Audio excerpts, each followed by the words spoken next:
Hello guys, అందరు ఎలా ఉన్నారు? ఈ ఇదైతే మా యానివర్సరీ రోజు అన్నమాట. మేమైతే టెంపుల్కి వెళ్ళాము. వికారాబాద్లో అనంతగిరి స్వామి, పద్మనాభ స్వామి టెంపుల్కి అయితే వెళ్ళాము. చాలా ఫేమస్ అన్నమాట. అక్కడ గుట్టలోనే దేవుడు ఉంటాడు. చాలా బాగుంటుంది. అనంత పద్మనాభ స్వామి అన్నమాట దేవుని పేరైతే. ఎంట్రీ అన్నమాట అది. ఎంట్రీలోనే గరుడ పక్షిది ఉంటుంది. అలానే ఆంజనేయ స్వామి విగ్రహాలు అయితే ఉంటాయి అటువైపు ఇటువైపు. చాలా బాగుంటుంది. అక్కడ గుడిలోకి వెళ్ళే ముందు కిందికి మనం అయితే వెళ్ళాలి. అంటే కాళ్ళు కడుక్కోవడానికి గుండం దగ్గరకు అయితే వెళ్ళాలి. చాలా బాగుంటుంది అక్కడ.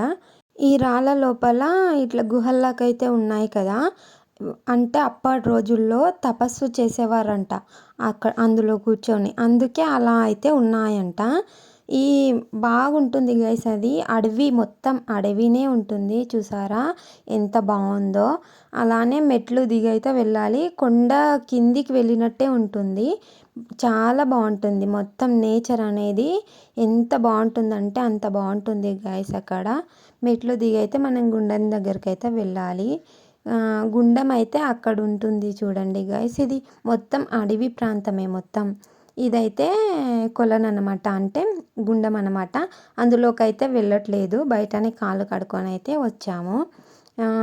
ఇది అయితే లోపలికి దేవుని దగ్గరికి అయితే వెళ్తున్నాము. మనం బయట నుండి మెట్లు దిగైతే వెళ్ళాలి.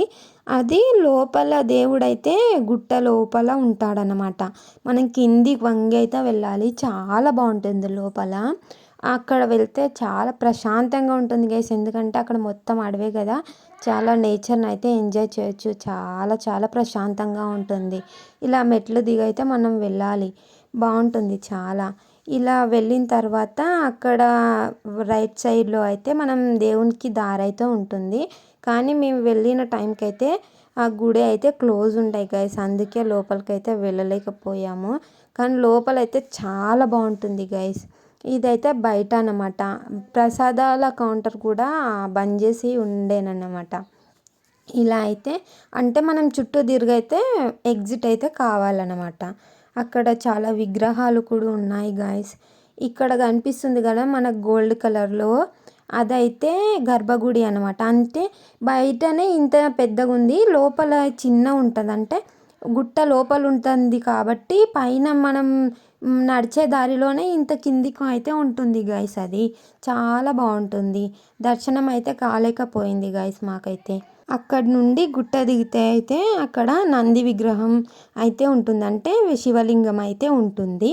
అక్కడికైతే వెళ్ళాం మేము. అక్కడ వ్యూ పాయింట్ అనేది ఒకటి ఉంటుంది గైస్. అక్కడ మీకు కనిపిస్తుంది కదా చిన్నగా, అదైతే వ్యూ పాయింట్. ఆ కొండల మధ్యలో నుండి వెళ్ళాలన్నమాట.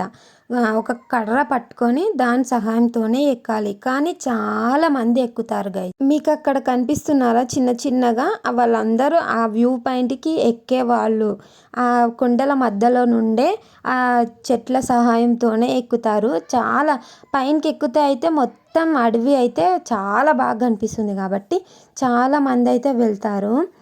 ఇక్కడ మేము దర్శనం అయితే చేసుకున్నామంటే మనమే మొక్కి వెళ్ళిపోవాలి. అక్కడ పంతులు కూడా ఎవ్వరు ఉండరు. చాలా బాగుంటుంది. ఇలా రాళ్ళు ఎందుకు పెడతారో తెలుసా గైస్ మీకు?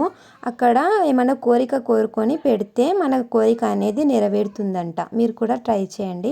మీరు కూడా రండి గైస్ ఇలా.